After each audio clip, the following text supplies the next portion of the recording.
So the major or the main strategy of being abroad is not actually FDI. They do a lot of acquisition of the smaller companies worldwide, and because they think that's much quicker to compete with their competitors over there. Okay. What else in your group? Have you discussed other reasons? For cheaper resource. Cheaper resources, Yeah, kind of echoing what first we What just is said. what she said. Not necessarily to the labor, but the raw materials. For instance, you've got lower source of supply, right? And also good quality labor, cheap labor, and manufacturing processes as well, right? Okay, good. So the group in front of you.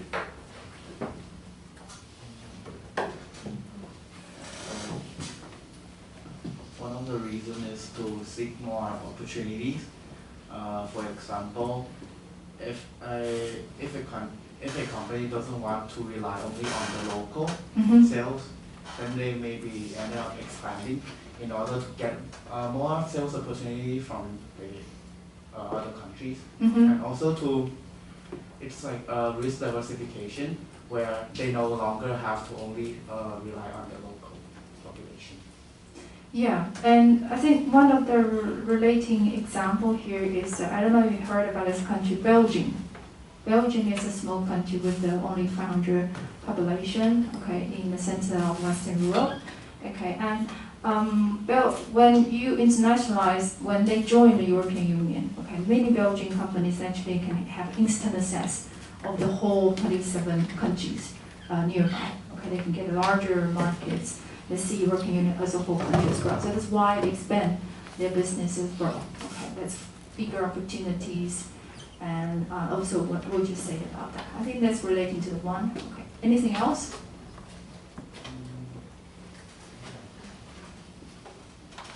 I think why do firms want to internationalize? It's like they want to like prevent the risks. Because they don't want to put all the eggs in one basket. Yeah. So if they expand their markets, they can have many opportunities to earn money and not just focus one in local market. Yeah, especially if they invested in some country with a lot of fluctuation in terms of the currency. So they want to have the best allocation of their resources in terms of investing quite a few markets at once. If one market fails, they can still succeed elsewhere, right? Good. What about the group? Yes, anything you want to add on? That's good. I'd just like to add up that it's also for finding resources in different regions and different countries, so they can have a more steady supply chain. Good, yes. The group, I think by the end, right? Are you in the same group? Yes. It's a long journey of microphone. We think that why do firms internationalize? Because they may not have to obey some regulation like tax or tariff, so they can like cost down, and also they may have some subsidy from government, so they can have more revenue, or they don't have to pay so much on the cost. Can you provide an example about a government subsidies? Because that's a good one. Any examples occurring in your mind that are related to government subsidy? Example, I would like to think about. Yeah. Or anyone would like to talk about that, about government subsidy? Yes. Yes, you. In the Netherlands, for instance, we have the regulation or subsidy that when you buy an electric vehicle, you get subsidized for it. So for the electrical vehicle market, it would be, for instance, like Tesla, favorable to first internationalize in companies that or countries that is subsidy activated. So yeah. They got the favorable regulations to the foreign company like Tesla because they are an electric car industry, right? So the government subsidy for their own people to encourage them to purchase more electric cars from elsewhere. And I think we got to send a policy here in Taiwan, right? And especially for electric scooters, that's why Gogoro can grow up, okay? And also similar policy in China in the past years as well. So nowadays when you walk on the street in China, especially in Shanghai, well, you can't hear the voice about the scooters because they are all electric scooters. Okay, so the subsidy largely by the Chinese government. Okay, of course they support their own brands and they have a cooperation with Tesla as well. Okay. So speaking of your group, any other reasons why companies go international? Yeah, I think overall, like favorable legislation, like apart from subsidy, you can also have favorable laws. And another thing maybe is good infrastructure.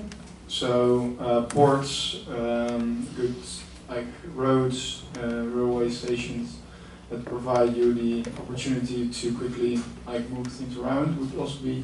Yeah, I think strong institutional framework is a key, especially for the companies highly rely on those infrastructure. For instance, Panama is one of the countries in the mid-America, right? It is a country received the most foreign investment, especially because this country they got canal. Okay, a very strong system to have a very good port as well. Okay, that's a good point. What about the final group?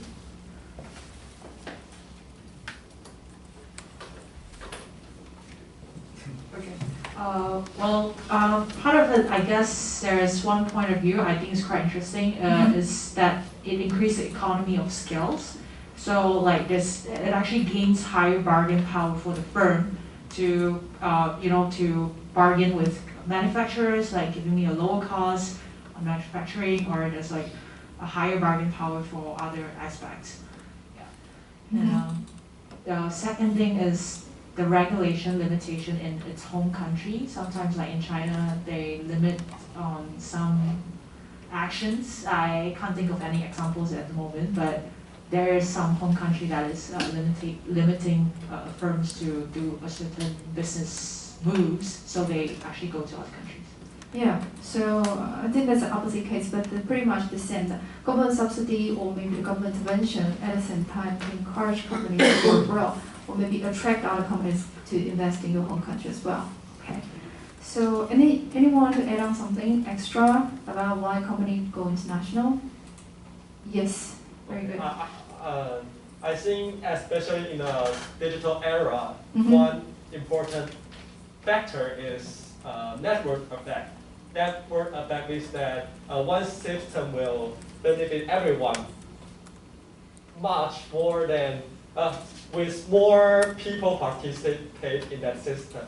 So sometimes a demand within one country is just not enough to support a good network.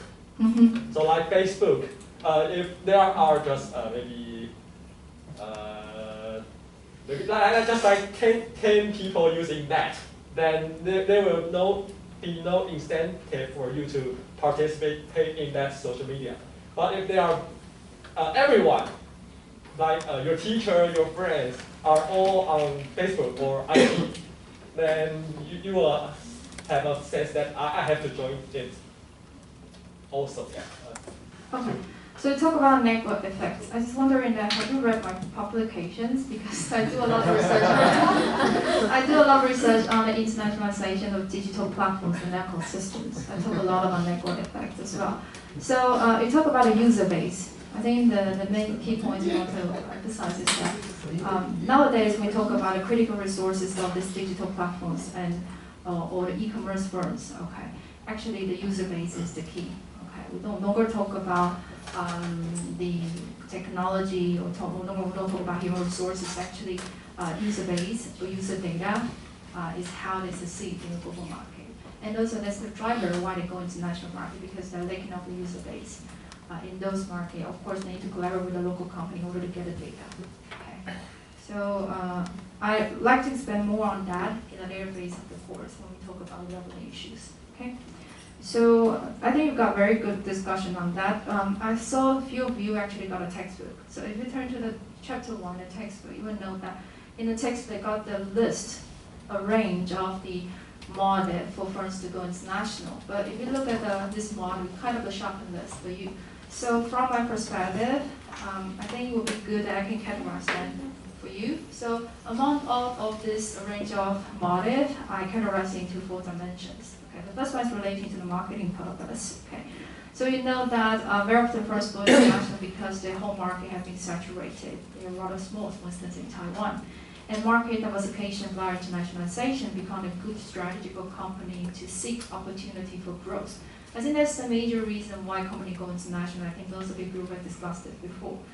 And secondly, sometimes first go international, it's not purely because they want to expand their markets. Instead, they would like to be close to their customers as well, especially the nature of your product and services are linked with the end users, okay, like us. So for instance, Zara, which is a Spanish retailing company, right? They open their shop floors worldwide. Okay? And additionally, some companies, they are much proactive in internationalization. They go international because they want to confront their competitors more effectively in order to prevent their competitors' growth in specific markets. So I give you an example about Samsung. Invested a lot of money by building multiple subsidiaries worldwide in order to compete with the Apple in the global marketplace. So whenever you saw an Apple store, probably a few blocks, you will see a Samsung store as well, or Xiaomi stores, right? And the second categories of the motive is relating to the financial aspects. So which could be the most intuitive rationale of internationalization? I think the primary objective of those companies to go international essentially is to make more money, right? And but how can you make more money? We use a very simple formula here. Sorry about it.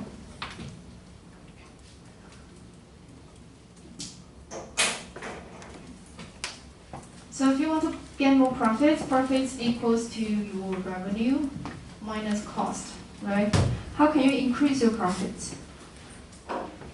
You either through increase your revenue or decrease your cost, right? There's only 2 simple ways here.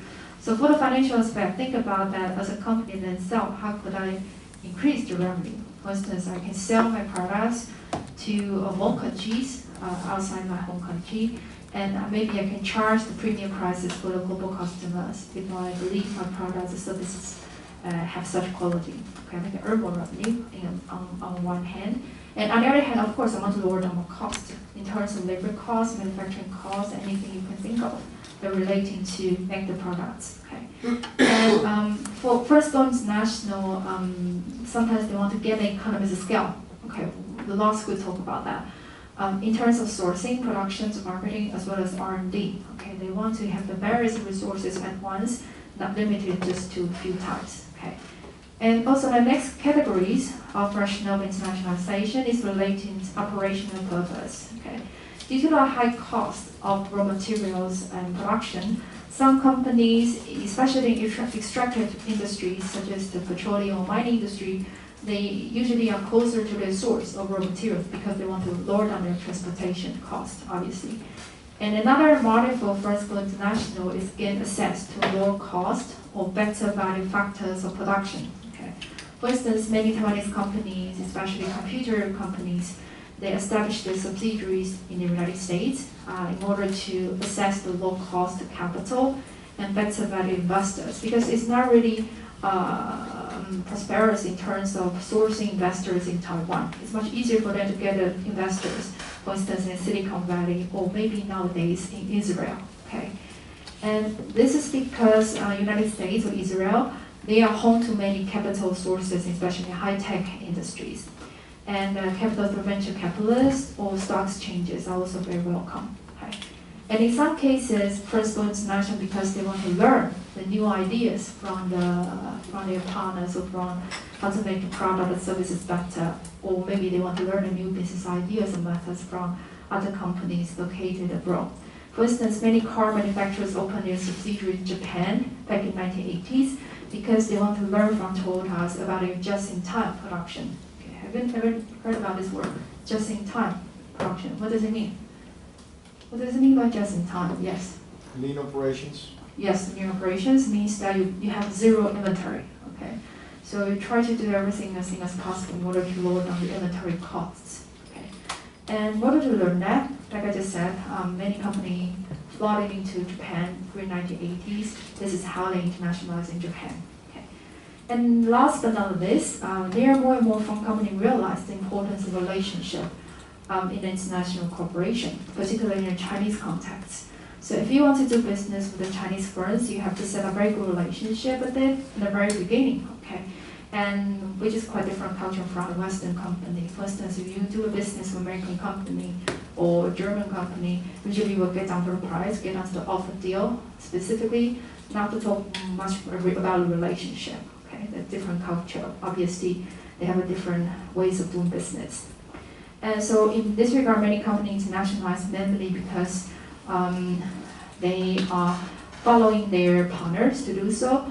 To give you a local example, I don't know if you heard about this company called Giant in Taiwan. Okay.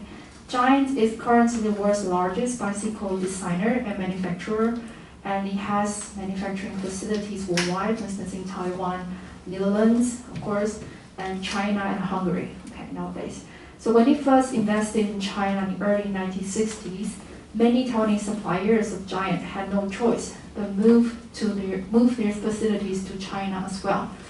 Because Giant basically moved their whole supply chain of bicycle manufacturing from Taiwan to China back then. Okay? And formed a union called 18. Okay? It's a very special name for them to call themselves as a supply chain of bicycle manufacturing. And apart from such international expansion resulting from vertical integration with the potential customers or suppliers of the company, and many companies, they internationalize through the horizontal integration as well. By horizontal integration means that you're actually collaborating with your competitors. Okay? And AstraZeneca is another case. Okay, you know about this, right? You've been vaccinating it, right? Easy. Okay. AstraZeneca is an example of horizontal integration in the international markets. So the company was founded in 1999 through the merge of two companies. One company is called Swedish Astra, and the other company is called British Zeneca. So that's why they merged their names together. Okay? And these two companies were competitors in the pharmaceutical industry back then. They merged in order to get wider markets, and they can exchange the resources with each other. Okay? So now knowing about there are multiple models for international expansion. Some are strategic in nature, and others are reactive to the market demands and competition. Sorry. Any questions? Yeah. Would it be also a reason for to internationalize because of a different culture? Because of course. And where would you put that then in? I would say they will put in the final one, because when the final one talk about the relationship through horizontal or vertical integration with the international potential partners, right? And I myself, I do the research in international strategic alliances a lot. From my own research, I did some survey to those companies, why you collaborate with each other, what do you want to learn, expect to learn from each other. And culture is one of them. Okay.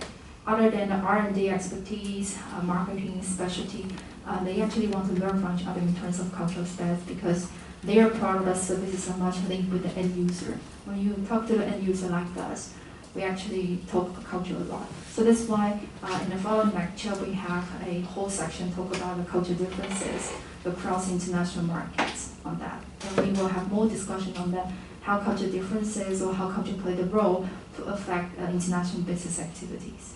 Okay, that's a good point. Thank you. And can I also ask you, because with COVID, like you talked about lean, like YIT, I think also some corporations are like thinking or trying to also regionalize their operations more because of the risk that when like the global supply chain gets stopped. Yeah, I would say that one part is called regionalization, like you just said, some companies would like to do so. Or maybe they try to make their supply chain much more flexible. Yeah. For instance, if one of the players in the supply chain cannot supply anything to them, nothing to them, they can always source another one to replace it very quickly. Yeah. Now they try to do that much more often. Okay. So that's also one of the strategies being reacted by companies in response to COVID-19. Okay. And now we're still in the midst of the COVID-19, so we as a researcher still watching what will be the major impact of COVID-19 on international business activities. Of course, positive, negative, but I think the most important thing is that how companies react to those risks from international markets. Okay. I will basically finish the first 3 questions in today's lecture. I was going to ask you, can we postpone the rest of the questions to the next lecture? Okay, so because I'm going to take my son to the doctor's appointment later. Okay, so I will see you next week. Okay, thank you for the participation today. Okay.